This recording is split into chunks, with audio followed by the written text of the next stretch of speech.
It's your daily dose of Donna. Welcome to the show. Today is Tuesday, March 25th. I can't believe we're ending the month soon. We're on our last week of March already. How is this month almost over? I feel like we just started.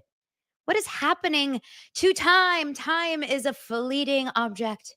It is flying with the wind. We are already in March. In April almost. Spring has sprung. Did I tell you guys I'm traveling at the end of this week? I haven't even told you guys about my trip. I'm going to Chicago, Chi-Town. I'm going to Chicago to Podcast Movement. I was asked to be on a panel. I was asked to speak on a panel. I will tell you all about it. I am going to speak on a panel all about monetizing podcasts. Believe it or not, I'm supposed to talk about business. Good Lord. How in the world am I supposed to be how am I supposed to be in charge of talking about business? I'm going to be like, can we just talk about Blake Lively? Like, I should be holding a panel all about Justin Baldoni and Blake Lively. I'm going to do a separate panel at Podcast Movement just to talk about Ryan Reynolds. I'll hold like an off fringe in the lobby panel just to try to expose Ryan Reynolds and his dirty, scandalous behavior. Okay. Meet me at the lobby with a glass of wine in Chicago. Now, if you guys are in Chicago, wait. They don't love you like I love you. Wait. What if I put together like a last minute meetup in Chicago? I haven't thought about this until just this moment because someone said, yeah, you're coming to my city. I get in Sunday evening and I leave Wednesday afternoon. What if I like randomly got together with some people on Monday night? Would that be wild? Let's try to figure something out. I'm going to think about something. Join the Facebook group, Daily Dose of Donna, on Facebook. Let's connect on Facebook. I'm going to start a thread over there and maybe we can do something. Wouldn't that be so wild if we met for a drink in Chicago? Bring your clitorals. Okay. Anyway, welcome to Daily Dose of Donna. I have a very fun show for you guys today. Have you subscribed? If you haven't, make sure to subscribe and hit the like button because we have a fun show. We have a lot to talk about today. We're going to talk all about Deadpool and this kind of new side of it about how many people are involved in this nice pool situation. But I want to also talk about Gwyneth Paltrow and these intimacy coordinator comments because she made this comment off the cuff and I want to say it was Vanity Fair last week. We talked about it last week, but now she's getting pushback from a lot of people. And I think it's an interesting side note. And then we're going to talk about Gwyneth Paltrow shading Meghan Markle in her own little way. But I'm going to wait on some of the Blake Lively stuff because I have Andy from Popcorn Planet joining me for the second half of the show in about 20 minutes. He's going to be joining me in a little bit. So before that, we're going to talk about some other topics. So stick around to get into the Blake Lively and the Justin Baldoni and all of that stuff in just a bit. Before that, we're going to talk about some Bravo news, big Bravo news. We're going to talk about Karen Reed. We're going to talk about Ben Affleck and Jennifer Garner, J-Lo. I want to talk a little bit about this weird White Lotus storyline, which I am not talking about at all because I don't know if I can do it. Is Dax Shepard on the list of weird perverted parents like Ryan Reynolds? I don't know. The Josh Peck and Drake Bell story that I'm interested in. There's a whole Paige DeSorbo crew out to get me. You guys, the Paige DeSorbo Giggly Squad fans hate me. I'm officially on their list along with all the men in the world. They hate me. You guys, they hate men and Donna. All of that and more on today's Daily Dose of, I guess, men and Donna. Can you imagine? Not feel the magic. Can you imagine? Not feel the magic.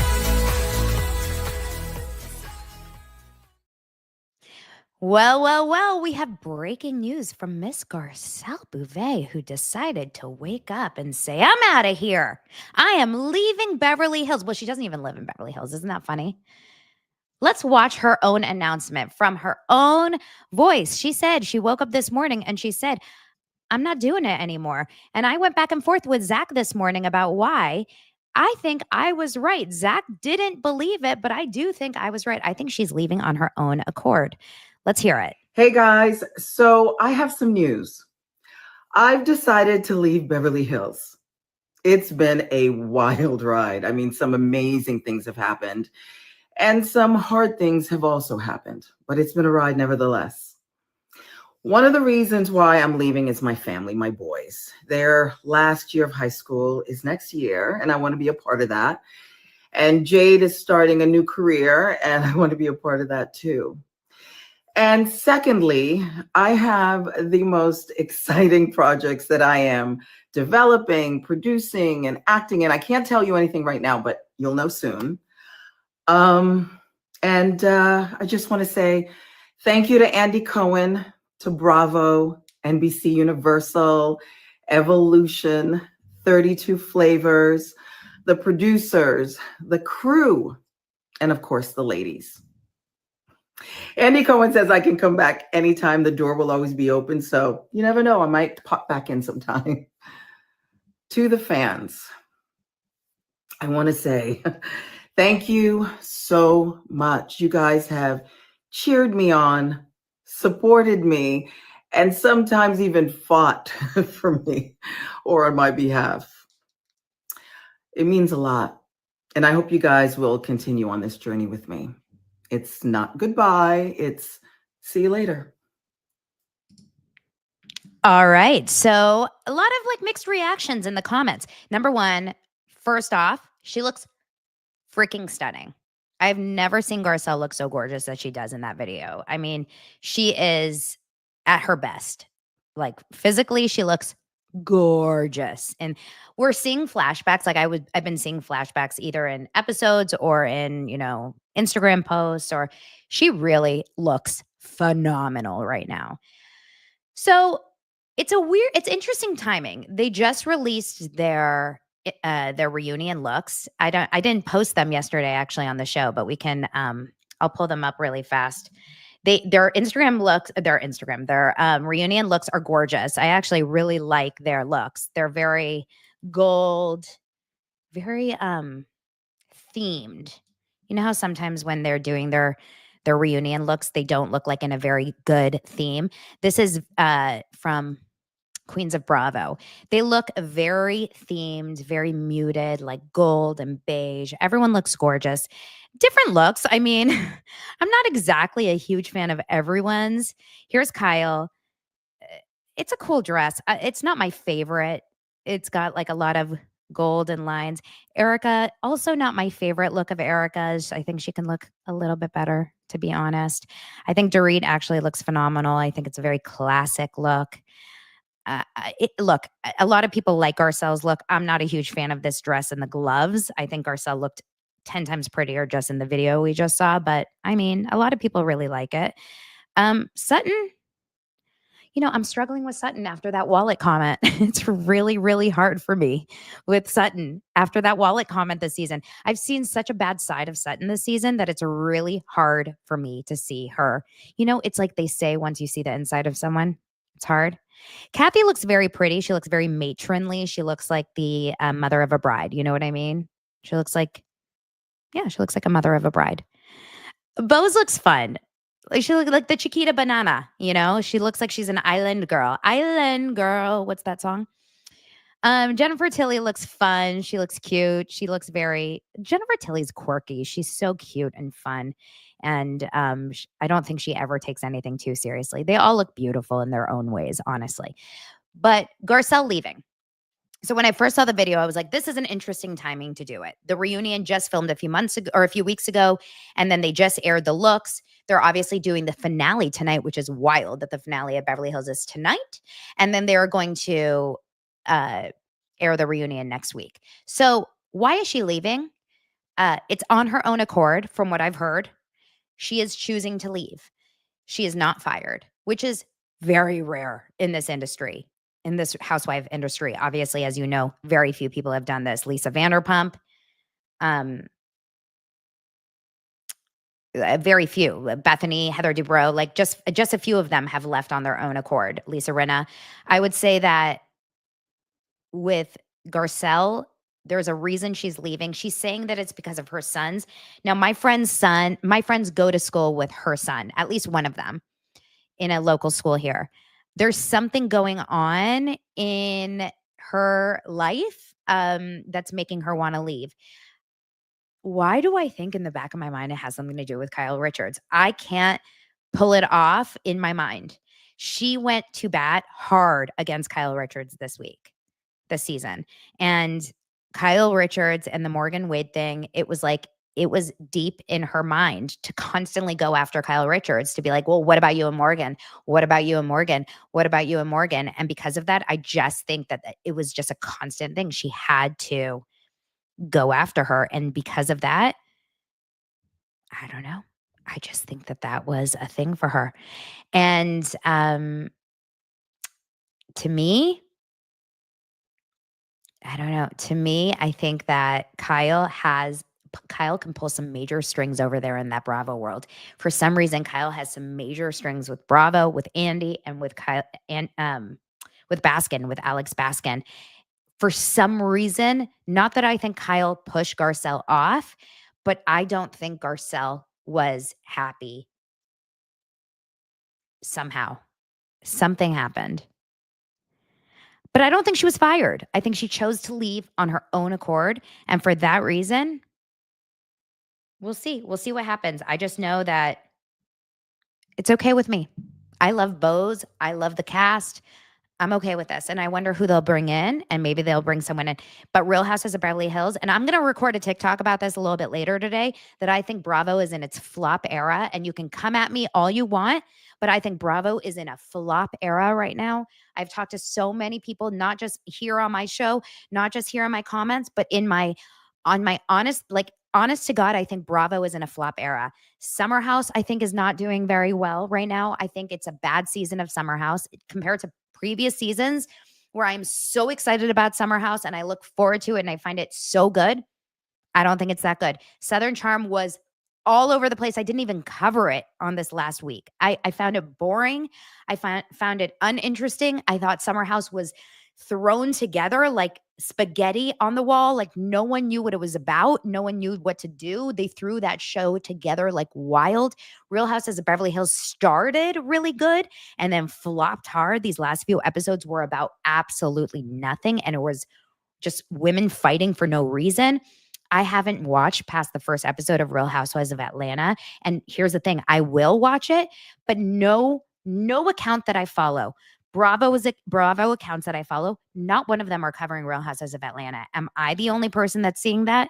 Have any of you guys seen lots of coverage of Real Housewives of Atlanta? Please tell me, am I missing it? Don't see anything.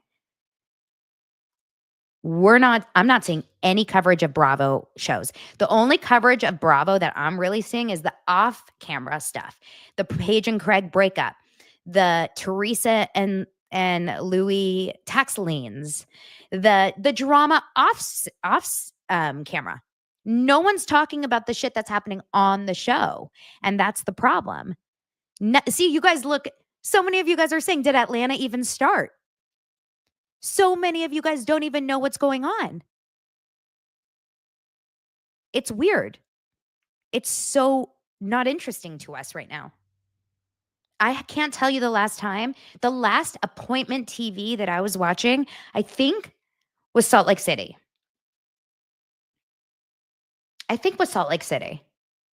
Nothing is interesting anymore.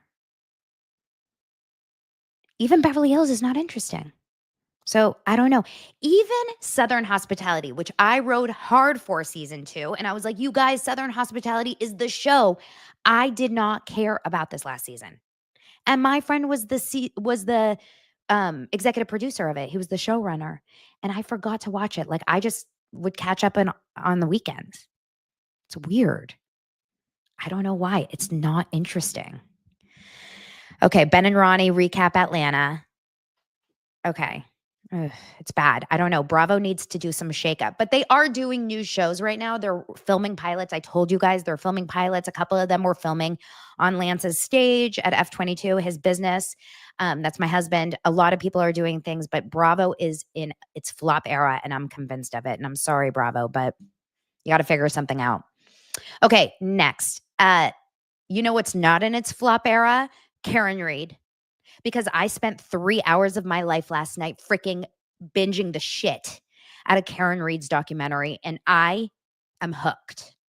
I woke up saying, Lance, it's a police cover up. And he's like, what? What is? What's a police cover up? And I said, the Karen Reed, it's a frame. They framed her. And then an hour later, I was like, but she did it. And then an hour later, I was like, but she was framed. And then an hour later, I was like, but she did it. Like I became psycho in my brain about Karen Reed. I don't know what's going on. I don't know.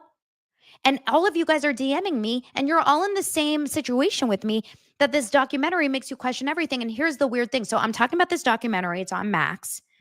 What is it actually called? It's actually called, I took a screenshot and I posted it on my stories. The Trial of Karen Reed, A Body in the Snow. So it's told from Karen Reed's story. It's told from her perspective. She's interviewed throughout the whole thing, plus her defense, plus, but also a lot of people on the man who was killed, her boyfriend, John Keefe. Also, a lot of people in his life, a lot of people on his story, in his, on his side. Also, a lot of content creators. And remember, I'm only on episode 3, the beginning. So I don't know a lot of information. I love this because I feel so brand new to it. I feel so fresh. I feel like like a virgin, right? I feel like a virgin. The interesting thing about her, and you guys, I'm telling you, the beginning of the documentary, they say,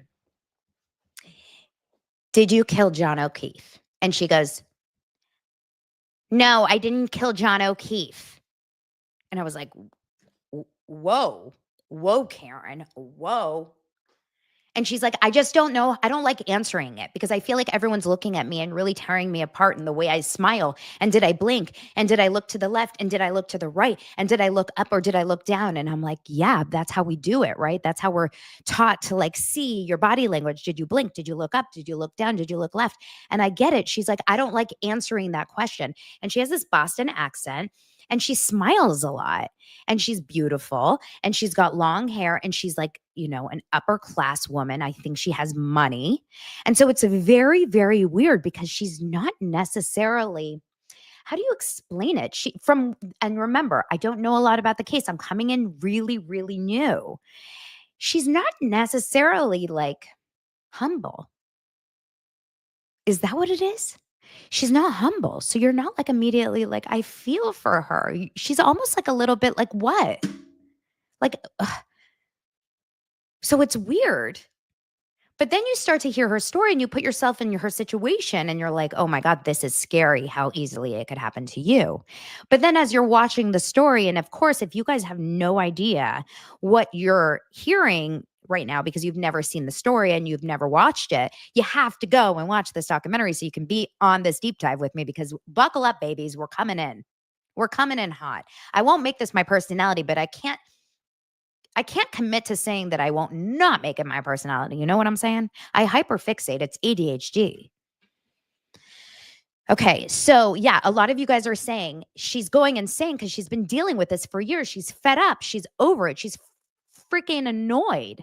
Yeah, Ruthie says she's fed up, and even I would catch an attitude knowing all the shit I know and how corrupt the system is. So, of course, like I said, not knowing everything. And here's a few things that I've heard from Twitter, by the way, X. I've become best friends with people on X in the last 24 hours.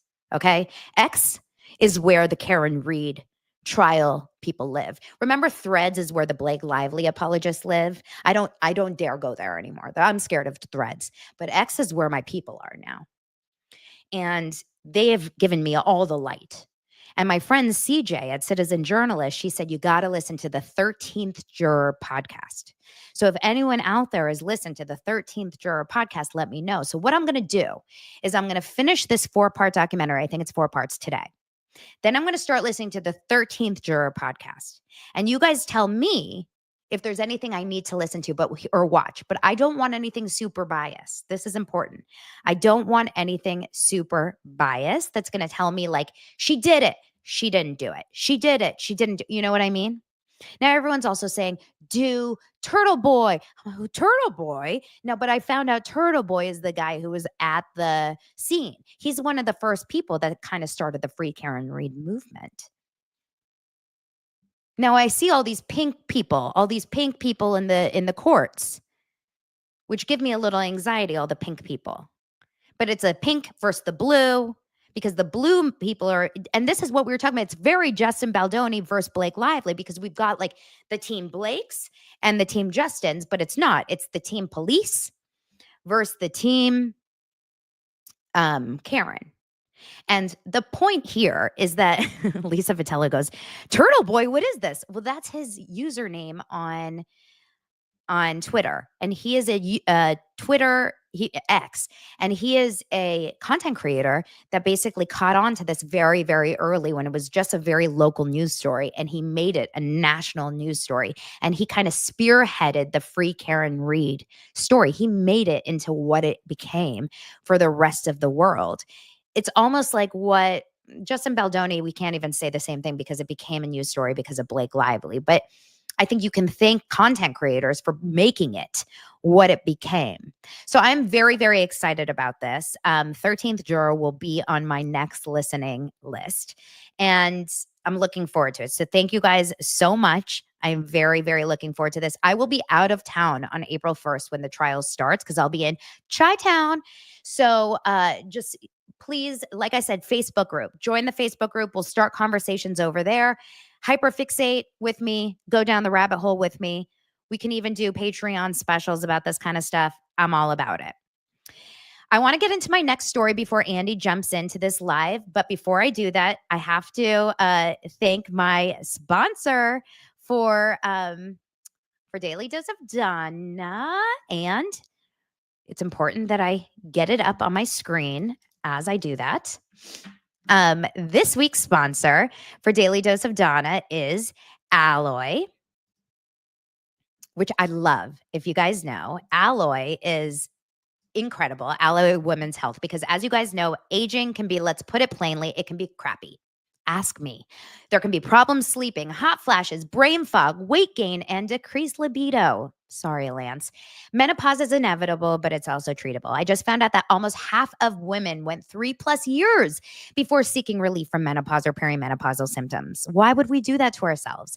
That's because 43% of women reported that their doctors just never even mentioned MHT, that's menopause hormone therapy, as an option for treatment.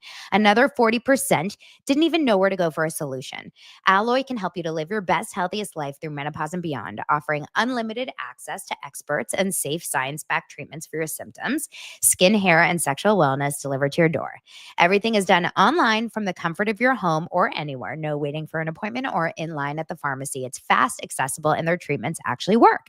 So you basically have to complete your intake online. It's all available by prescription.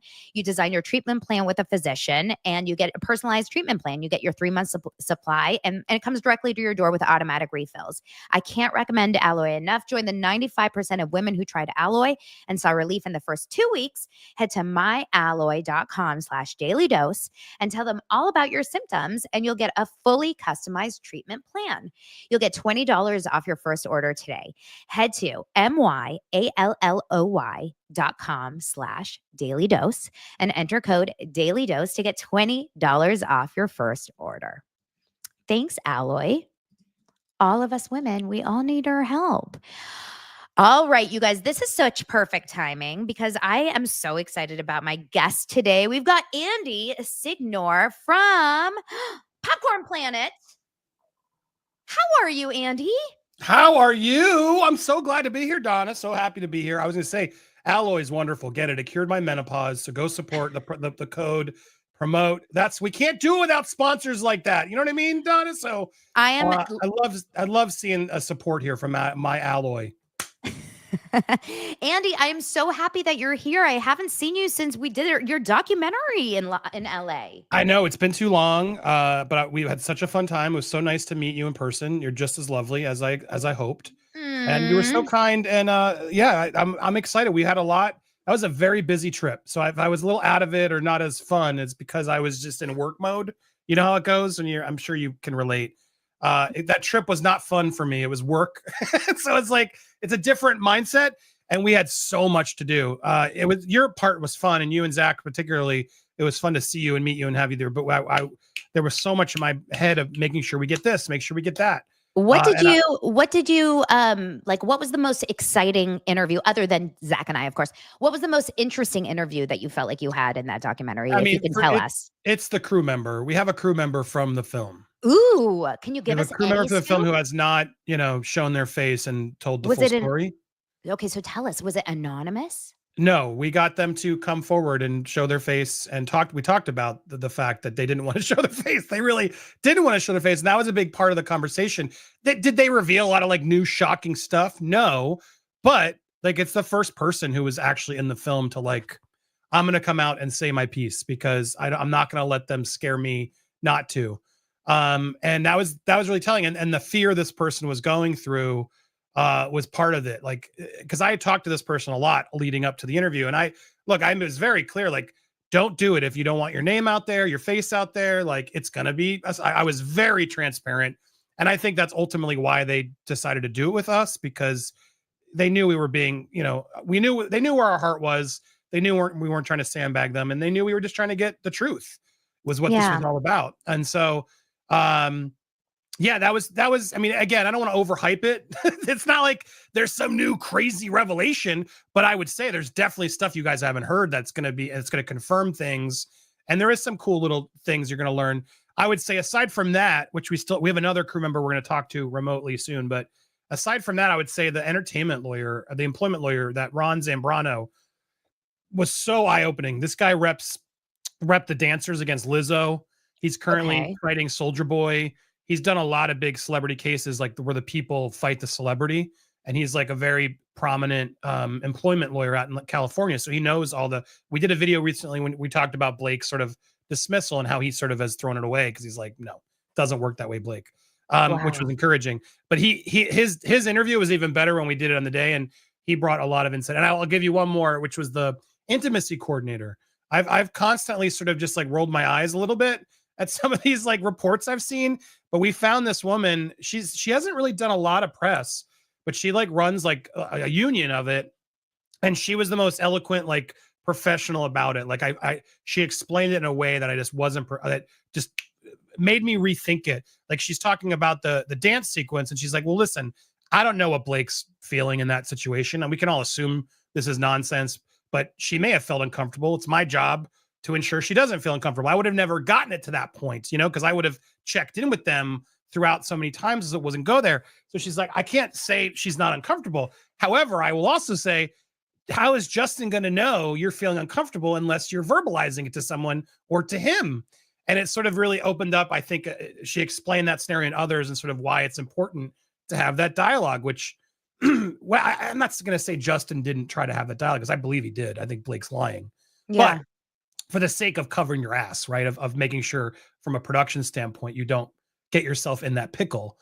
Having an intimacy coordinator can help, right? Well, she talked to him. She didn't feel uncomfortable at that time, or she did. And then she talked to me and I fixed it, right? Having a person there to sort of have those moments is key, I think, in learning from it. Like if I ever do a movie, I'm hiring this woman. There's no way I'm risking it. Okay, so this is actually, you bring up a really good point because Gwyneth Paltrow mentioned last week in her Vanity Fair article, she mentioned how intimacy coordinators right now are kind of just like a new thing, right? Her remarks, actually, Deadline talks about this today, how she mentioned they call it a headline grabbing remarks.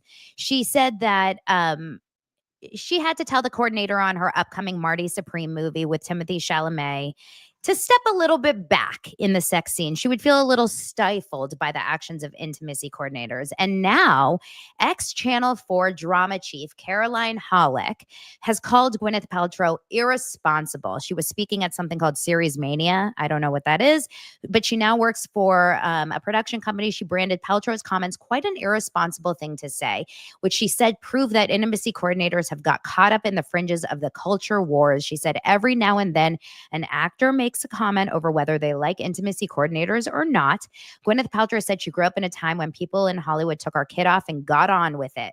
As a powerful woman in Hollywood acting with a man much younger than her, well, I'm sure Chalamet is chill, but I thought it was quite an irresponsible thing to say. And then she finished by saying, bringing an intimacy coordinator on set empowers an actor because there is someone on side who is there to fight for them. Producers have an agenda, writers have an agenda, directors have an agenda. So having someone to back the performer is important. Thoughts? Yeah, I mean, the other side of the coin was Kim Basinger was like, "Oh my God, I would never have wanted an intimacy coordinator on 9.5 weeks." And like, she's like, it takes me out of the moment." And I talked with the coordinator about that, and she's like, "Yeah, but the point is, I'm there in case they want me. If they don't want me, then they tell me to go away, and I'm still there to protect and make sure. And my days may be a bit more boring, but having somebody there, like you said, to champion for the actors is really for Justin too, right? For Justin and for Blake." That person should have been there. And I asked, like, well, this is a dance sequence. Do you really need a coordinator? Clearly he did. Clearly he should have, because whether we believe she was uncomfortable or not, this coordinator wasn't going to bash anybody for the sake of her job, right? She was being professional in her answers. And, do I think she's leaning more Justin? Probably. But she didn't want to admit that because she's got to, get the gigs. But she was very eloquent and I think smart in the way, most people handle it. Like, look, I don't know what she felt. And because of that, we don't know how people feel. That's why you should have somebody there to protect the actors and their feelings. Now, at what point, though, because like a sex scene makes sense. Intimacy coordinator during a sex scene is very clear. Like for Gwyneth to just say, I don't need an intimacy coordinator, doesn't that should be maybe also Timothée Chalamet's choice. Like it shouldn't just be the woman's right. It should be both, et cetera, et cetera. However, a dance scene, communication scene on a couch, a holding hands scene, where do you draw the line of intimacy? Intimacy is a very, very vague concept because I can feel very intimate having face-to-face conversation. Yeah. Conversations can be far more intimate sometimes than the act itself. Maybe we need an intimacy coordinator virtually. I'm feeling very intimate right now, just between us. But it's true. I asked her, like, what are those moments? And she said, I would have had one in that scene because there was nuzzling, because there was intimate gazing and caressing.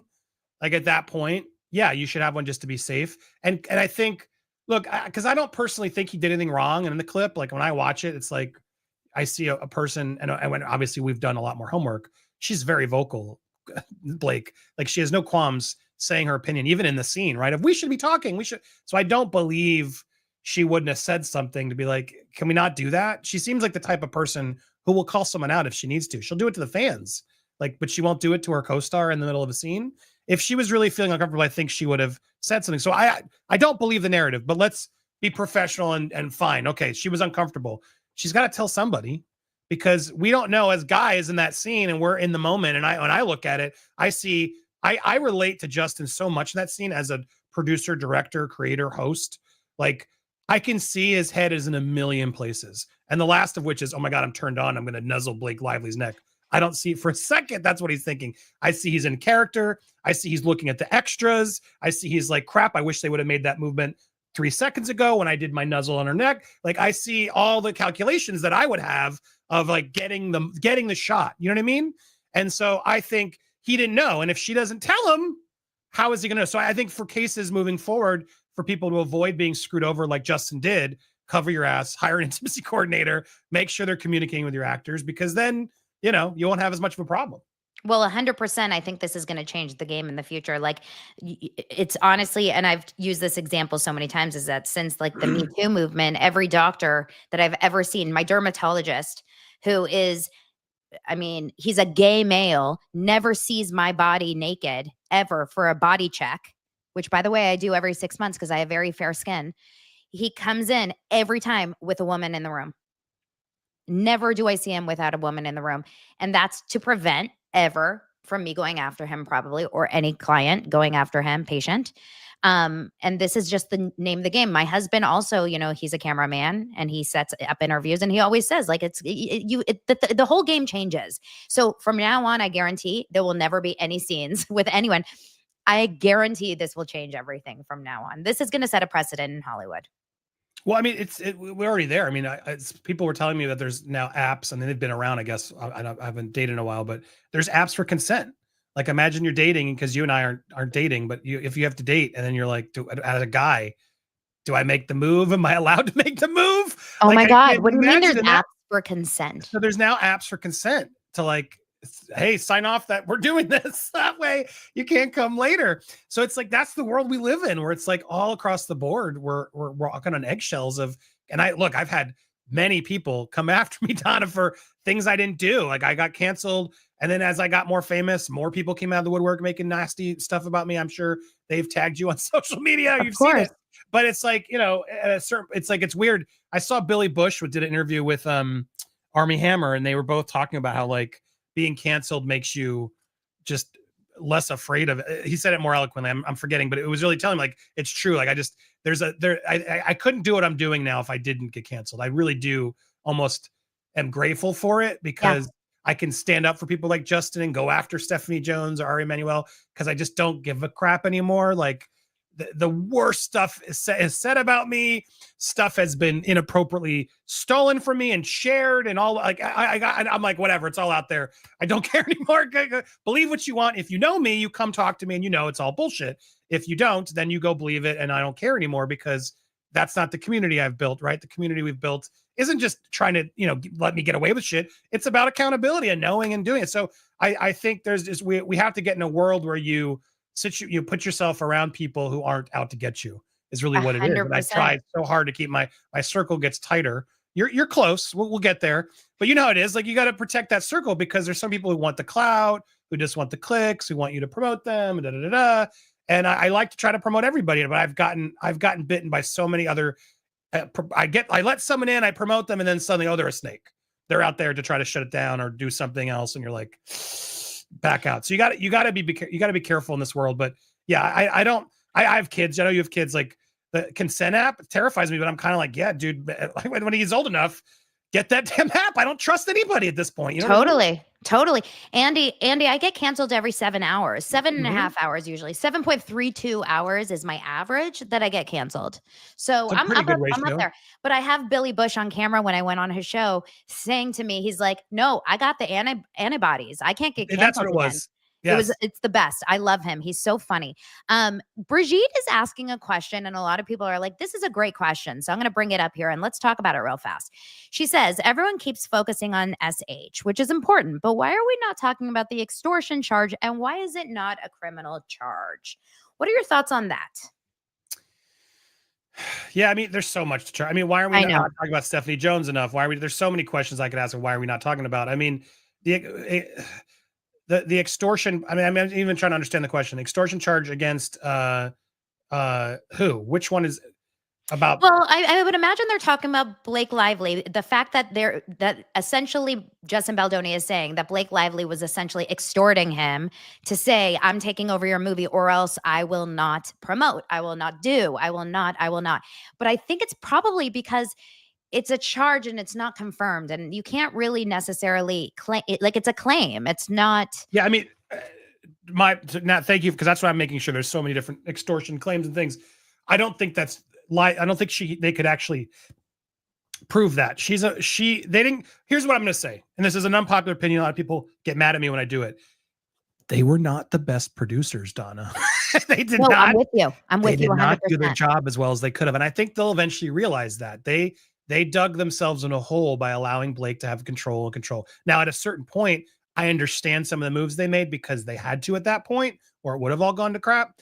But this whole idea of extortion, no, if they had signed the contract or leave, she would have had to leave, right? So I don't think it's really extortion. I think she wisely played cards, and it happens all the time in Hollywood. We can be mad at Blake all we want, and I can tell you a dozen stories of filmmakers who've been screwed over by talent or producers. It happens literally every day in Hollywood. So it's like, yeah, I feel for Justin. I'm not trying to downplay it, but is it a criminal charge? No, it's definitely not. It's just Hollywood. It's the way politics are. It's how A-listers get to A-list. They stab each other in the back. You're only as relevant and as powerful, right? As your money as the movie makes money. Once the movie and you aren't as popular, they'll cut you and stab you in the back like that, right? I mean, that's what it takes. Yeah. And the fact that Blake Lively didn't sign a contract really does kind of almost protect her from a lot of things because she wasn't fit, like, she wasn't. I mean, this is my take on it. Actually, I'm going to shout out my friends, Morgan and Lauren. They are behind a podcast called the Reality Bites podcast. They're actually reality producers. They've executive produced Southern Charm and a bunch of different reality shows in the Bravo landscape, et cetera. And they've become friends of mine. But they did they're doing a podcast called It Ends With like UGH. And so if you listen, their first few episodes are from the very beginning of this case, but these last couple of episodes that they've done, I want to say like episode 7, 8, 9, I can't remember, are very much based in this kind of contract stuff. Listen to those episodes and it talks about the strategic moves that she did with not signing the contract and how Sony and Wayfair dropped the ball. Big time by dropping the ball and not signing and forcing her to sign the contract because you're right. And I hate to do this, but this is amateur producing, major amateur producing. Well, they on were new. Wayfair's. They were amateurs. Yeah. I don't think that's mean. I'm just not to interrupt, but you're not being mean. They are amateur producers. And it's sad because again, and this is the theme, is mistaking kindness for weakness. Mhm. And Justin and Steve, I believe, and Jamie Heath, all three of them, Wayfarer in general, they're who they are as people and who their production company was as a production company was do-gooders, right? They were do-gooders and they weren't taking on shitty, bad, toxic films. They weren't just in it for the money. They wanted to do well for the sake of like spreading the mission. And for that reason, I think that there was a lot of what's the word am I thinking? Like underseeing things. They overlooked things. Mm. Maybe. Yeah, I could see that. I mean, I think they're all learning. I think they're going to all admit that they were all naive. I mean, Jennifer Abel giving her phone over. My gosh, there's so many mistakes that were made. But did she have a choice? Did Jennifer Abel have a choice with her phone? I don't know what the rules are there. Was it a work phone? That's a big question for it. Like that's where I think it's unclear what's actually happened there. But either way, like, yeah, there's just a lot of mistakes were clearly made at the end. Yeah. So that's why, yes, there's an extortion claim that's made. Doesn't mean it's going to be fallen through. I think that's a tougher one to prove because look, it's Hollywood. It happens all the time of leveraging power. Now, I do think that gives Justin, there's enough examples there to sort of throw it back at Blake and keep his countersuit there. Of course, I think he's got an argument, but I don't think I think both parties are going to have a tough time winning. Is the reality, and I don't think Justin needs to sue and win. I just think Blake needs to not win. It's really what's more important. And this idea that Justin's going to have a slam dunk. I mean, you got to always people forget Amber won one of those charges right against Johnny when everyone thought it was such a slam dunk, and then. One statement was deemed by Adam Waldman, which honestly they just didn't spend enough time on. They shouldn't even gotten that. But that's just an example of just sort of like it's not always clear cut with the law, with the jury. So a lot of things can go a lot of different ways. And I don't know. I don't think the extortion part. While I believe it is, I do believe she was doing it in a way. I just think that's the way of Hollywood. Do you disagree? I mean, you know the industry too. Yeah, of course. What do you think? So, okay, just like as a creator, I want to talk about Disney and stuff in a second, but as a creator that's just covered this extensively and you covered the Johnny Depp and Amber Heard, and we've talked about that. I wasn't around doing Daily Dose during that time. Do you find yourself like oversaturated at times saying like, oh my God, I don't even know if I can even handle this anymore. I'm over it. Like, I'm so bored of it, or how am I going to keep this going, etc. Do you find yourself questioning your own thoughts about it, like your own decisions? Do you sometimes wake up and say, oh my God, is Justin even innocent? Like you question your own thoughts. How does it work for you when you're in the long game? Well, remind me, because to answer your question, I have to really answer that with Meghan Markle. So remind me to come back. But okay, to answer just brother, I don't feel that way with the Justin case now. I don't. There's a certain points where I'm like, I don't want to talk about Blake Lively, but I still want to defend Justin. So I still have that in my heart. I love During that. the Depp trial, I never. There was one moment though I'll share of like right before I met Johnny, there was a nervousness I had of like, is he going to be a dickhead? Like they say, don't meet your heroes. And like a lot of celebrity interactions I had aren't as good as you want them to be. And I was really worried it was going to be like some drunken, like didn't know who I was. And like seemed like, oh, he's out of it. Was I wrong? I was really nervous about that before I met him.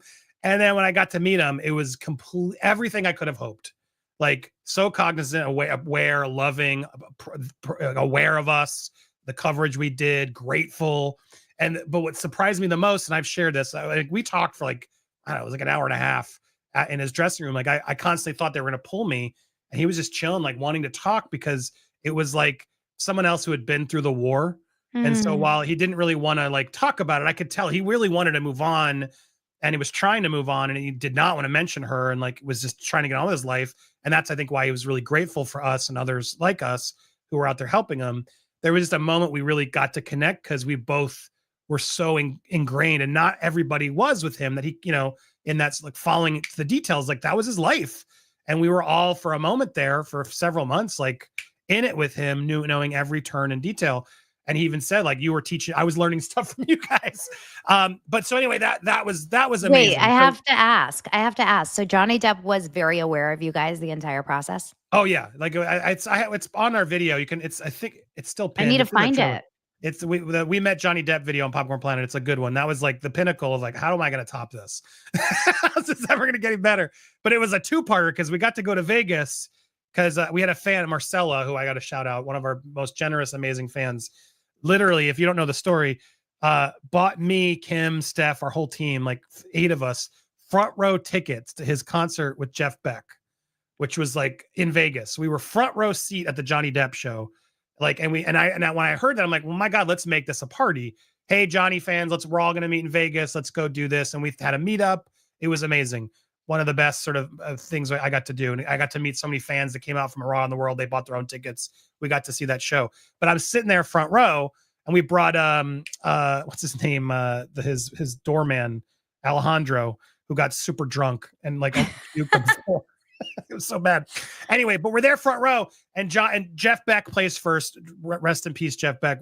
Oh my God, amazing on the guitar. Jeff starts, and then Johnny comes out, and literally Johnny comes out. It's on video.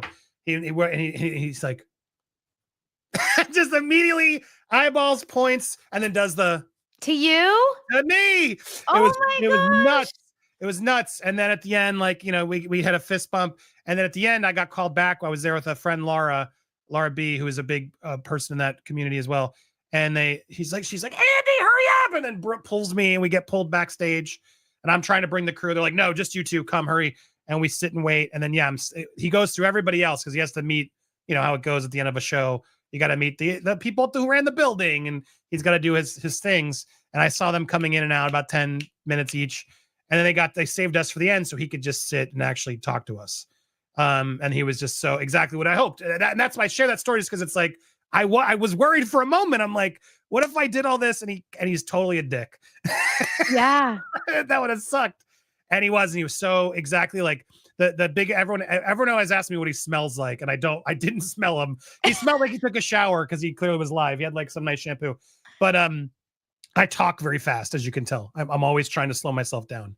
And in that moment, I thankfully had already sort of taught myself to work on that, because Johnny is very like calm, like just super like, hey, how's it going, man? It's so nice. It's like, I could never speak that quietly for 10 seconds, but I had to like calm myself, and it made me calmer. And it was just like a really nice connection we had with Laura and I and him. We got to just sit and just talk about it all.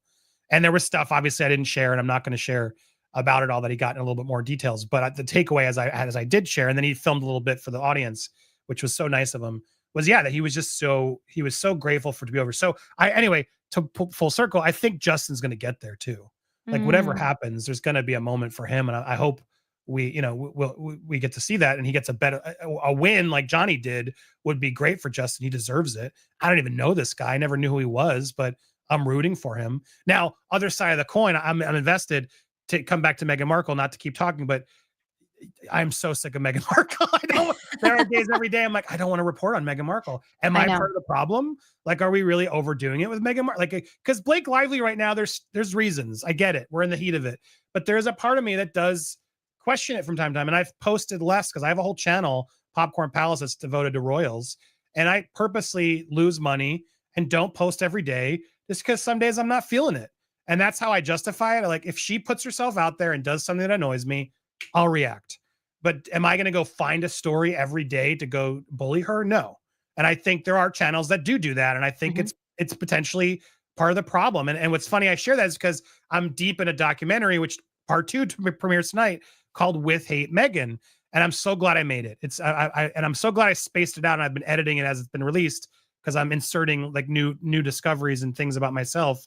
But I wanted to ask her, like, why do you really hate Meghan? Like, do I hate Meghan? Am I a hate channel? What's going on? And it made me look at things, and it just made me realize that the haters are really the ones who are keeping her relevant. 100%. Like, that's what's actually happening. And so it's part 2 is tonight. It's a good one. It talks about her family betrayals and what she did to her dad, which is shameful. And it's all out there. But I'm currently finishing 3, and that revelation sort of helped me finally come up with my ending of how to really wrap it all up, because I ask all these people who report on her, like, do you hate her? Is it too much? And it's interesting because I do think at times it can be. And I'm not calling out specific channels. Don't no shade at anybody. Don't take it for what I'm saying as anything more than I'm just saying broadly. I do think all of us sometimes can go too far, and we got to be careful on what's actually reporting on justice and what's bullying. There is a line. Do you disagree? Well, and that's a good question, because a lot of people accuse us of hating Blake Lively and creating that hate campaign, like the Glamour article, right? I mean, you're not a mommy, but you know what I mean? The mommy sleuths going after the hate campaign. And that's where we have to, like, that's where I get a little concerned, because I would be horrified if I felt like I was running a hate campaign. That's not something I ever want to do. But I am also siding with Justin so strongly, because there's a part of him, and I've been so forthcoming on my channel about there's a part of this, and I really want to talk about this bullying side of Ryan Reynolds and Blake Lively and like the team against Justin that like really ignites something in me that feels like we all feel a little bit like Justin Baldoni. Like, we all feel like we've all been there on the opposite side of the machine, kind of going after and taking advantage of just like a little person, a little small guy in the Hollywood machine. And that's what I'm fighting for, not trying to take Blake down or hate on Blake. It's more just trying to protect and bring up Justin. And it's important to differentiate the two. So what do you think? Do you think talking about this is a hate campaign? Well, it's like I said, I think we're still in it. Like, Blake's in a lawsuit, right? Justin's defending himself. I just want to make sure everyone sees that part 1 of the, what is it, With Hate? Well, she has this Netflix show called With Love Meghan. And so it literally, as I was trying to figure out how to launch this, I was like, oh, brilliant. We're going to release With Hate Meghan, sort of the response of why does the world hate Meghan Markle? And I have access to all these people who hate her, right? And experts. So it's like, great, let's go have a real honest conversation. Why do we hate her? What is the deal? What did she do? Why is the world so fascinated and frustrated with her? And it's a 3-part series that sort of breaks down why. And I will say, I share that story to compare to Blake, and it's relevant, I think, weirdly how it always connects. But like, right now, Meghan's doing a lot. She's back in it, and she's trying to monetize, royal things. That it's like, why are you doing this? That's why we don't like you. Well, and also remember, she sent that letter to Not Skinny But Not Fat, the content creator, Amanda, and it's on a letterhead with a crown. Her letterhead, her stationery has a crown. But I thought you didn't want to be part of the royal family. But that's the point. Like, people criticizing her for doing these things that she does, that's not bullying. I don't think that is bullying. My channel isn't bullying. People who do the content isn't bullying. But at a certain point, when she's not releasing shows, when she doesn't have anything going on, and people are just going out to find a video randomly just to hate on her, I do wonder if that's, sometimes too far. Like, reporting on the news is one thing. Like, once in a while, like, hey, look at this. Did you ever notice this? Fine. But there are, and at times I'm guilty of it. I would literally be certain, because I have a channel and I'm talking about Meghan and Harry, I'd find some hate thing to go talk about and sort of react to it. And at a certain point, I do think, why am I doing that? Just because, like, people hate on her? Like, do I need to make this video right now? Yeah. Like, I think with Blake Lively right now, yes, there's an ongoing campaign to destroy this man's life. He's still really deep in it. There are ongoing lawsuits. I don't feel like that's out of place or out of pocket, right? We're doing the news, and sure, uncovering some sleuthing from the past. It's happening right now. Now, if people are still doing that after a verdict and still carrying on to destroy Blake Lively's career, I would say that is bullying. Would you Yeah. disagree? Yeah.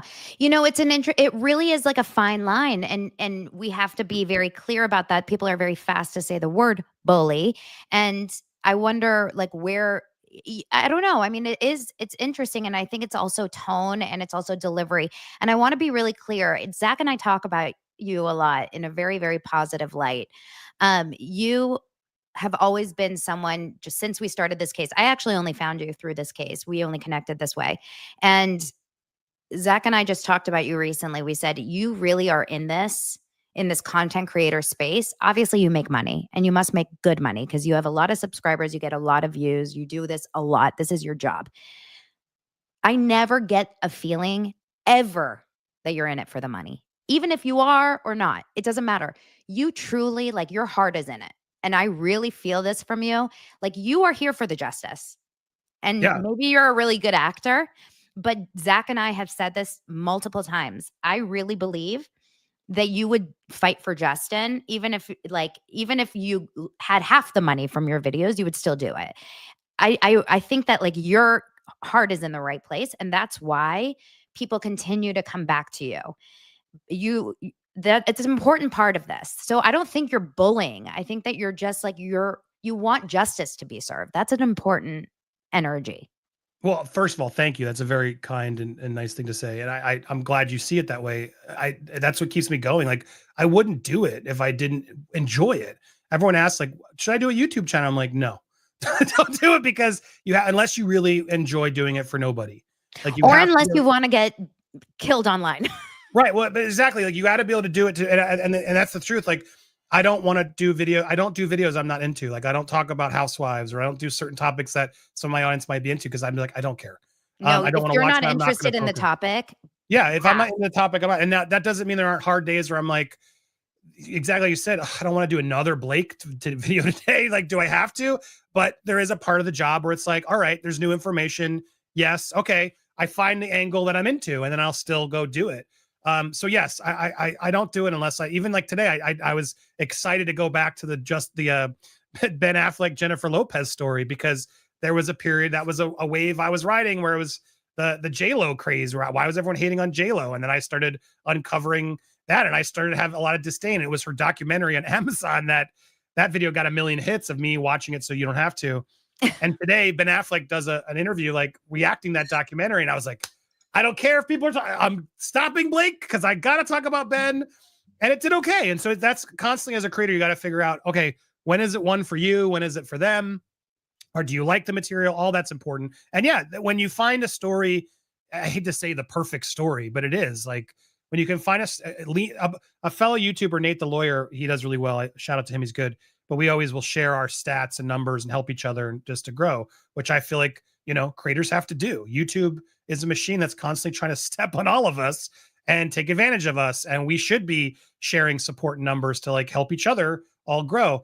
And so we do that a lot, but he called it, he's like, I watch your content. I see what you do. Like, he's like, you lean in to topics like certain channels don't. And then the problem is if you lean into a topic, your channel becomes known as that topic and not anything else. And that was always a fear of me. Like, I want to lean in. It's justice and then the audience leans in, and then the audience is there for every video, and they're clicking on your next video. And that's honestly the key. The problem is when this story ends, just like many have, will they come back for the next one is really the problem. And I call it waves.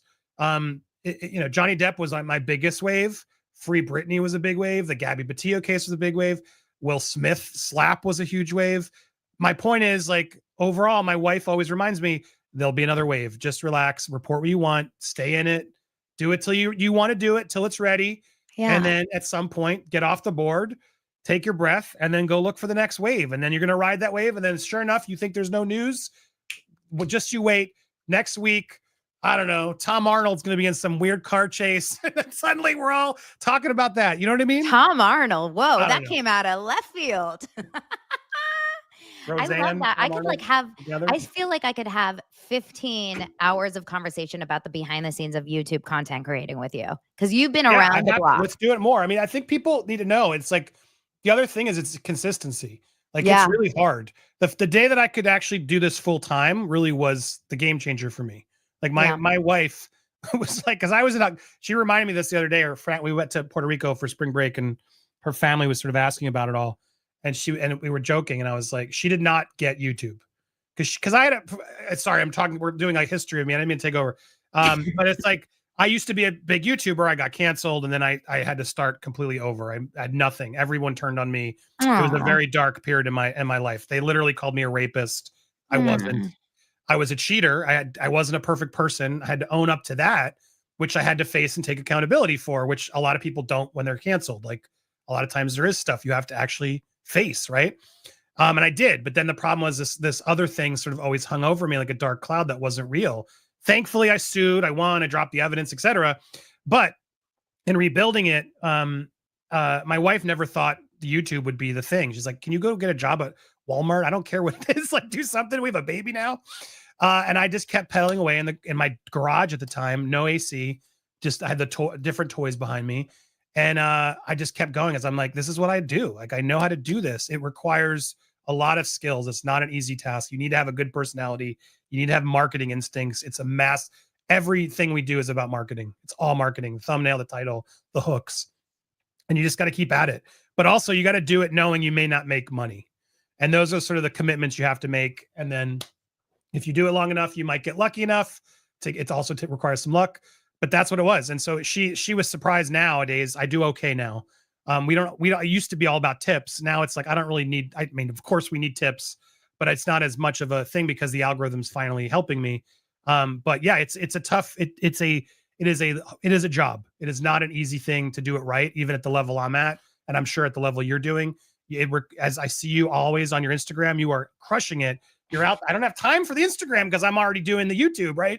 But to be able to fit in all the streams and posts you do, I think all us creators deserve the pat in the back because tell me I'm not wrong. It's a lot of damn work.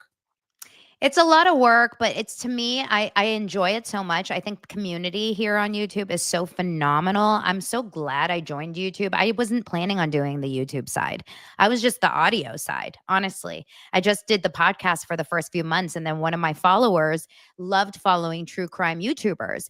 And she was like, I think you would smash on YouTube if you just started putting your podcast on video and uploading it to YouTube. So that's Yep. what I did. I didn't even go live on YouTube for the first couple months. And one of my videos about Jeff Lewis and Heather McDonald got big. And then I was like, I guess I'll go live on YouTube one time. And that's how I started developing my my audience. And that's how I became like so close with so many people. I think YouTube has the best community out of all of the platforms. Yep, I agree. Well, because you can get them there. It's the easiest live streaming one where you get to see them, interact with them. I 100% agree.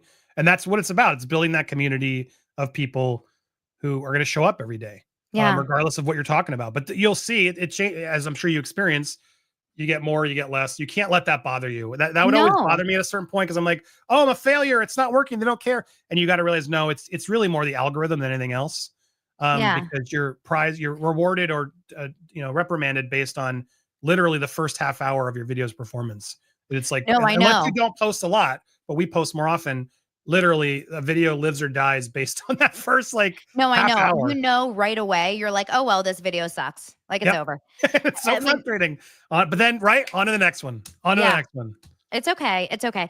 But okay, wait. So before I lose you, I want to talk about this bullying, this Disney Good. story We can really go live. fast.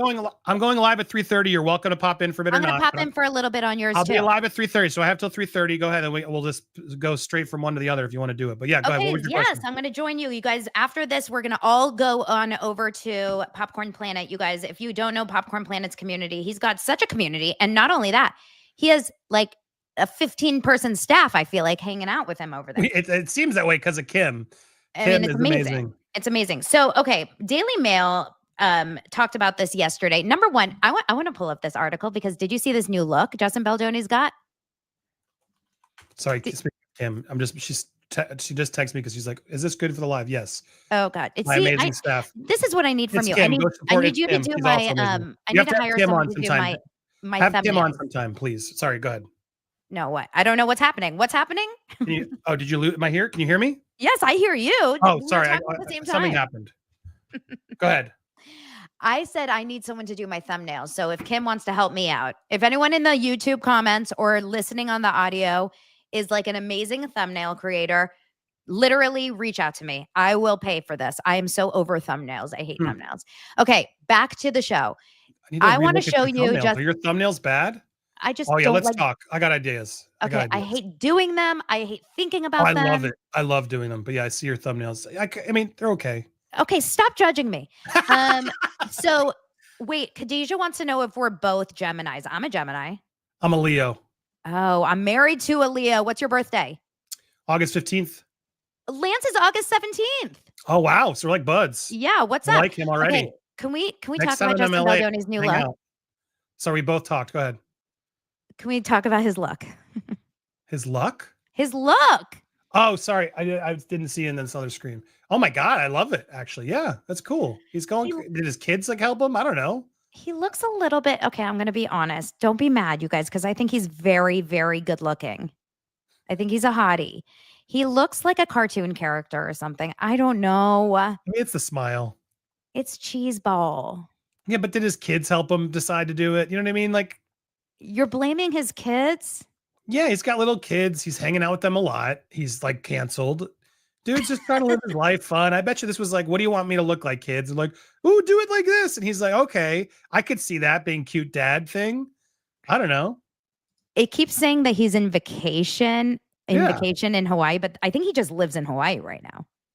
I mean, it must be nice. He's got enough. He's got the billionaire backer, I'm sure, has helped him. God, you guys, what is going on through his mind every day is what I'm curious about. I just hope he's enjoying this time. That's one. If I could talk to him, What would you say? I would literally say, enjoy this time off because it is so rare. How could he enjoy this I moment know right you now? think but this too shall pass. And right now he gets to make such good memories with his kids who don't have to deal with it, who don't read the internet, who don't care, and they just love daddy. This type of time right now is so crucial and so special that the fact that he gets to enjoy that, that's the way you positively look at it. Oh my God. I know it doesn't make sense. It's hard, but I've been there through that dark point. And you got to look at, if I didn't have my family, oh, I would have been crushed. And he has it in Hawaii, no less, chilling the best he can. I'm sure it's stressful. I'm not doubting it, but the fact that he gets to take some time off in Hawaii with his family, I hope he takes some time to enjoy it and try to like let the other stuff go. But when you were focus on that. canceled at your lowest, could you even think this way? Like, I'm going to enjoy it. No way. Well, it's still raw, true. Like the first couple of months are raw, but for me, it's different to compare because I was going through a divorce and everything else. Like he's not. He's got his wife there. He's got his kids there. He's got a lot of support. I didn't have any of that. Yeah, So he does in a way, have. I would say he has more than I did. And yeah, Much. he's got a lot to be grateful for. If we're being honest, doesn't mean he doesn't still have justice to be served. I think it will be. And what I'm saying is I hope he can stay in the positive instead of, glass half full instead of glass half empty. He definitely has a lot of support. I mean, if I were him, I would feel so grateful. He has so many people in his corner right now. Even though it probably doesn't feel like it because, like the media is obviously focusing on Ryan and Blake. But yesterday, by the way, read the hate. That's another thing he's probably doing too much of. I hope he's not. What? Because that will just ruin your headspace. Like the day you can finally just stop caring about what your haters say and just block them, which I've done. I did months ago, years ago. And I'm so much better off for it. You just block the accounts, block, mute, don't engage, don't read, and they can't phase you. You know what's so crazy? And I was talking about this the other day, how silent he's been. And it's probably because of his Baha'i faith, how he is like, he's told you're not supposed to gossip. That's a big part of the Baha'i faith is like no gossiping, no talking badly.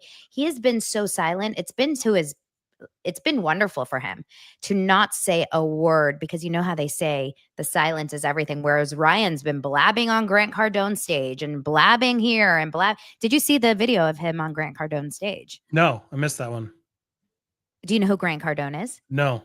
Oh my God. Who's Grant Cardone? You have to educate me. Ooh, I can't wait to show you. But I don't have time to go through the whole video. Grant Cardone is a Scientologist, multi-millionaire, maybe billionaire, I don't even know, MLM, shady grifter, kind of weird real estate Trumper type of guy, right? Okay. And I don't say A Trumper in a lot of bad things way. you All just of these, said. what'd you say? That's a lot of things you just said. I know, I'm and still I don't. trying to When I say process what that means. I know. Well, when I say Trumper, I know a lot of people that are Trump fans are going to be like, don't say it in a bad way. I don't say it in a bad way. I'm just describing who he is. Okay. But I want to be very, very clear. This guy has a lot of things, a lot of lawsuits around him. He's not like a clean, happy, perfect, like a philanthropic man, Grant Cardone. But he does these big 10X conferences. And over the weekend, he did it in Vegas. And Ryan Reynolds was his surprise guest.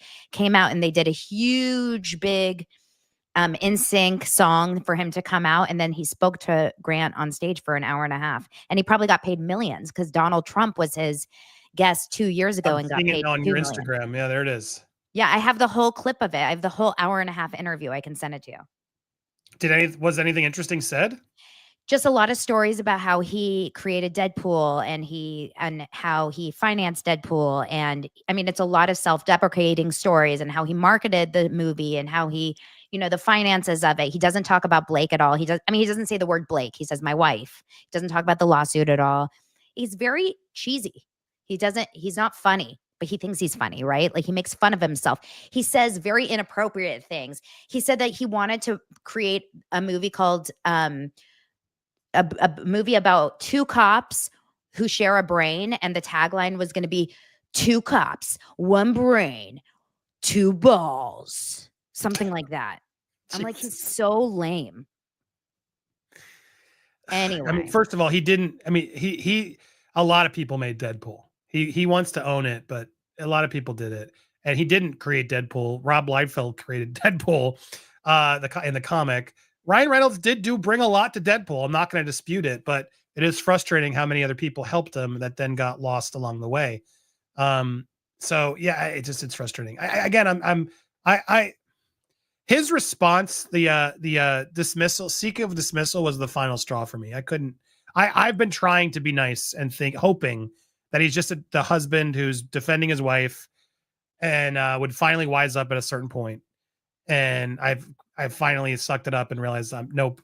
He's just he's not the greatest guy. What did you think of the 7-year-old saying all those words? Yeah, I know. I just did a video with Elsrich. We did it yesterday, and it's just so gross because look, I'm not some prude. Like my kids have said shit. Like that's not the problem for me. Same. The word COCK is so sexualized to me at 7.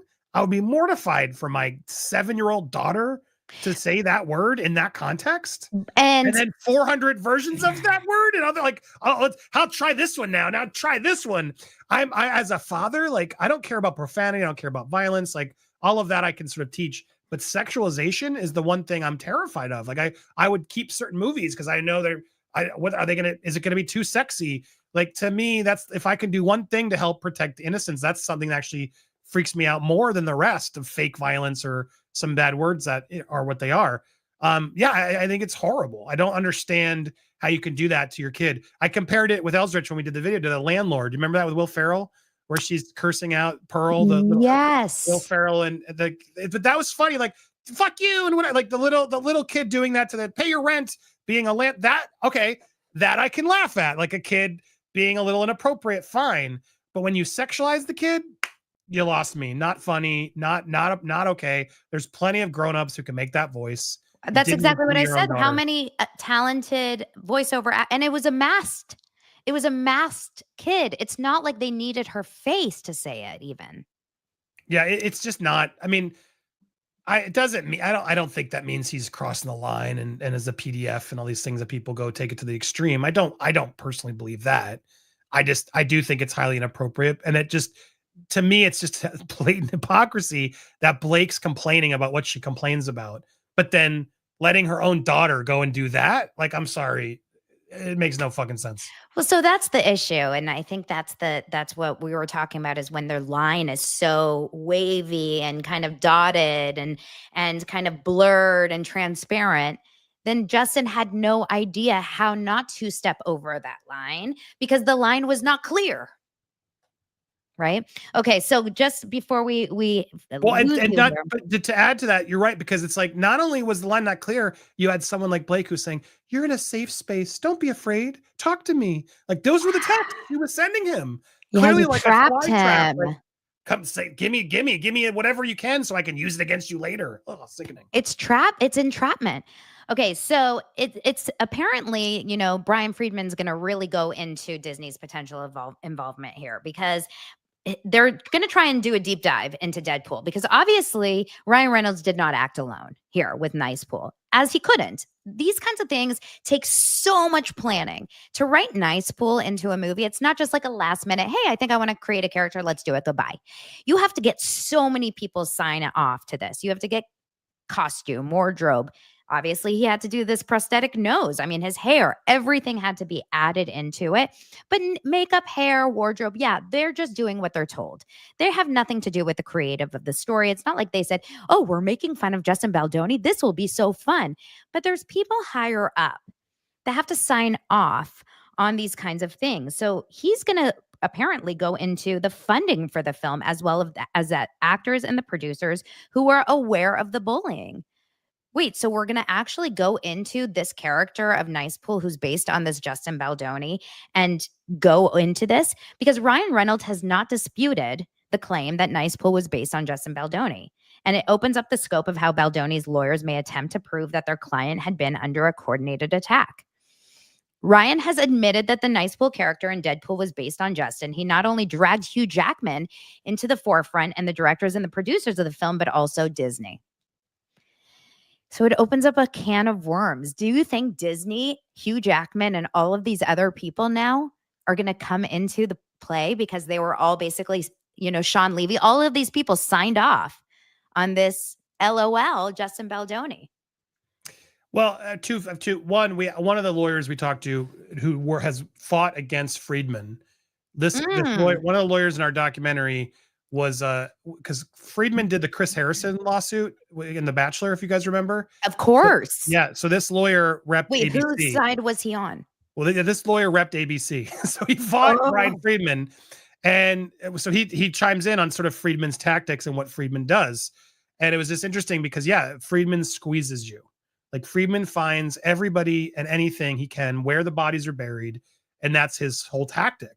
And typically it's for settlements like he did with Chris Harrison. So this whole Justin thing of being the plaintiff is different for him, but he's still managing to do it his way of finding everything he can squeeze and sort of embarrass. And so I do think his goal, and it's smart to go after Disney, Hugh Jackman, all that is wise, and he'll probably be able to do it and get that discovery.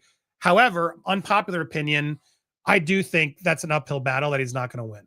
I don't think Justin's going to be able to get any sort of justice for Nice Pool. Like, it's satire, it's parody. He never actually says Justin Baldoni in the movie. Like, as much as I think it's gross and I don't like it, I don't think that's the legal battle they're going to be to win. Now, optically, PR wise, like, and doing the things that Brian's doing, is it smart? Yeah, of course, go for it, do it. But I do think Ryan's right. I hate to say it.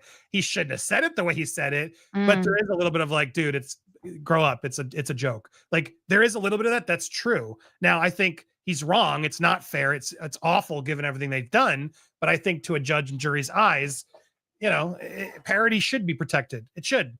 And I don't think if they had said like, hi, I'm Justin Baldoni, I'm a terrible feminist, like, I don't know, there could have been more of a, maybe an argument, but even then I think would have been parody law. Like, you're allowed to make fun of people, like people who make videos of Blake Lively on Instagram making fun of her. I don't want to stop them. Like, so it's a tricky, slippery slope.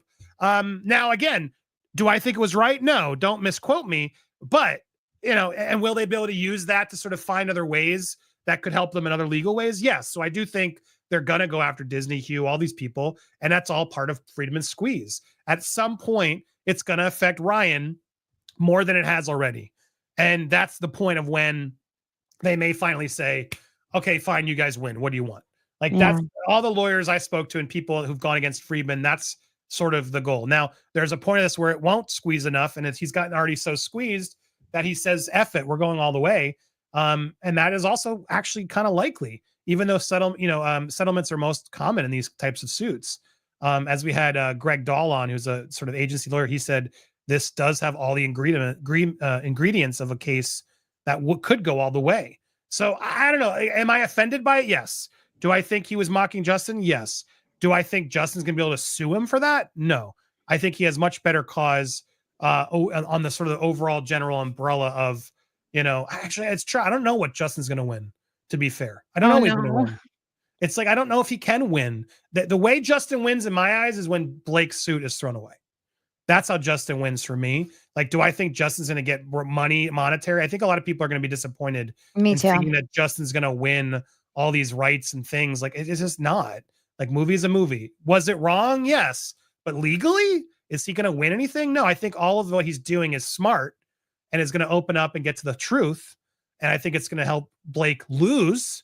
But to me, Blake losing is the ultimate win. So that's the only thing I'm really pushing for. Yeah, it's almost I hope I'm wrong. I hope I'm wrong. I'm not a lawyer. Don't quote me. Don't go after him.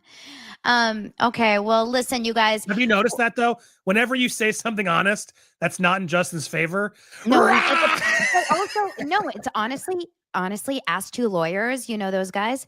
They did a live last Friday after Blake's motion to dismiss, and they just did their lawyer. They're such nice guys, and they just like went over the law and from a legal battle, and they said like this is a really good argument for her side. And I'm telling you, I watched it and I was so depressed because they were like, she has a really good argument. And I was texting with Zach, like Zach and I are so close. And I was like, Zach, I'm like in such a funk. And Zach was like, I know, me too. And so many people were like, why am I so depressed? Like, it's crazy. You start to get very invested in these lawsuits. It's like Karen Reed right now. I'm getting so into that trial. And so many people are also so invested. And I'm sure you felt the same way with Johnny Depp. And we just have a couple more minutes here, but you start to almost become part of the trial. Like it becomes your own life. And it's probably not healthy, but we have to remember, we are just out on the outside. We want so badly justice to be served, but we also have to have a healthy relationship with this. This is not our own lives, thank God.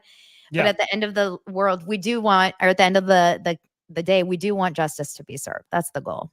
Yeah, and it could still. Don't get me wrong. I think there is defamation happening against him. It's going to be tough to win. It is. It's just going to be tough to win. Now, the New York Times stuff. What was? Why am I spacing? There was a recent revelation with the New York Times. That's only going to help him. I just did it with Christopher Melcher. It's all becomes a blur. There are some new things coming forward that do smoking guns that sort of seem to reveal Justin's telling the truth. Like, and those could help for sure. Okay. So we'll see. I hope he does.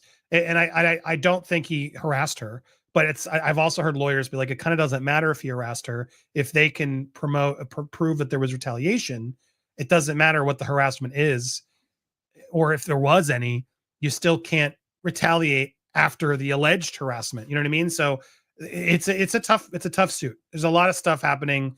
This is about winning the court of a public opinion. Yeah. And I think Justin's already won that, to be honest. And I hope he continues to. And I'll spoiler alert, I'll be honest, so far, based on the documentary and all of the experts, all impartial, nobody, we're completely neutral on this and going where the facts lead. The documentary is definitely leaning towards Justin, which is weird because I've seen I've heard the Hulu one. I heard some reviews like it's awful. Like Christopher Boozie's in it, who's like a complete fraud. You mean the original? I know that you have. There's a Hulu doc. He said, she said that aired in the Channel 5. The UK one. I heard it was. I hear it's awful, and I had a couple people tell me like, "Oh my God, Christopher Boozie's in it." I don't even know who that is, but I heard it's awful. Boozie's like a complete bozo. And then I'm sorry, I'll say it. I hate Perez Hilton. Not a fan. I don't know why people keep letting him seem like he's an expert in this trial. That guy is an absolute snake. The things he did to Brittany and so many others back in the day. I'm sorry, I can't get over it.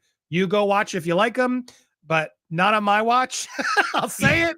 I think the guy's a complete asshole and a fraud, and he just tries to latch on to everything. And I've seen him recently do some stuff. I'll talk about later. But I also try not to shit on creators. Like, it is what it is. But I don't understand why he's saying, like, everyone's like, Andy, you should talk to Perez. I'm like, no, please don't. I'm never talking to Perez. Sorry. Oh my God. You can, if you're friends with him, I don't care. I'm not. I want not nothing at to do all. with No, that. he talked crap about me and Zach, so I'm not a fan. He talks Okay, crap about everybody. That's the kind of content he makes. no, And because he'll do he's it the against number creators, and one he makes things source. up. And now he's trying to like save his face, and now he's the same he's ever been. Careful. Be warned. Okay, wait, you guys. Okay, Andy has to go to his channel. I'm gonna jump over there. I only have like 20 minutes, so I'll jump over there for a bit. But you guys make sure to subscribe to Popcorn Planet. I'll put the links in the show notes below. Andy is live all the time over on Popcorn Tuesdays and Planet. Thursdays, you're live. You're daily. But you're always I there. You're just used there to be always. daily, and I couldn't do it. It was too much work. Okay, but you're always there. You're just always Yeah, on. we post every day. Yes, we post every day. And you're wonderful and you're kind and you're a Right back at you. human being. And that to me is a very All right, important well, thing. as we get closer, and I hope to become closer, yes, if you ever, this is what I always tell my new friends, if you got an issue, please come to me first. Yes. If you have my number, I expect you to come to me before I see some hate video. Otherwise, you're dead to me. We'll come straight to you, Andy. I've got your phone number. Right I'm back gonna at text you. Thank you for everything you've done. Please support, subscribe, join, go support her memberships, all that jazz. And Aw. thank you. I'd love to come back. Please invite me. Okay, we're coming over to your channel now. I'm Bye, gonna you go start guys. my live. Yeah, it's gonna start in a minute. Join us over there. Thanks for having me, Donna. See you soon. Bye, Andy. Bye, everyone. Bye.